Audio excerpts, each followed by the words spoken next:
ଜାଣିଲ ବୋଉ ଦେହର ଅନ୍ୟ କୋଉ ଜାଗାରେ ଘା ହେଲେ ଚଳିବ ମଣିଷ ସମ୍ଭାଳି ପାରୁଛି କିନ୍ତୁ ସେଇ ଜାଗାରେ ଘା ହେଲେ ବଡ କଷ୍ଟ ଲାଗୁଛି।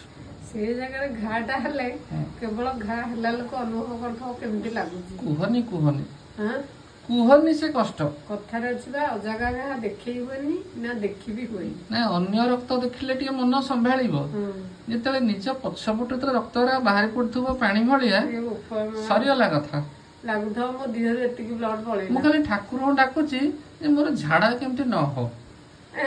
ଝାଡା ନହେଲେ ବି ଆହୁରି କଷ୍ଟ। ଯଦି ଝାଡା ଯିବା ପାଇଁ ଆଉ କିଛି ବାଟ ଥିବ ତାହେଲେ ସେଇ ବାଟ ଦେଇକି ଝାଡାକୁ ବାହାର କରିଦବା ପଛେ କିନ୍ତୁ ସେଇ ବାଟ ଦେଇକି ଯେମିତି ନ ଯାଏ। ତାହେଲେ ବାଇପାସ୍ କରିଦବା ଆଉ। ହଁ ସେଟା ଗୋଟେ ନୂଆ ତିଆରି କରିବା। ଜଙ୍ଘ ବାଟ ଗୋଟେ ବାଟ କରିଦେଲେ ସେ ସିଆଡେ ସିଆଡେ ଖସିକି ପଳେଇବ। ହଁ ଇଏ ଗୋଟେ ବାଟ ସିଏ ଗୋଟେ ବାଟ ହେଇଗଲେ ଆଉ ଅସୁବିଧା ଟା ହବ। ହଁ ଭାରି କଷ୍ଟ ଯାହା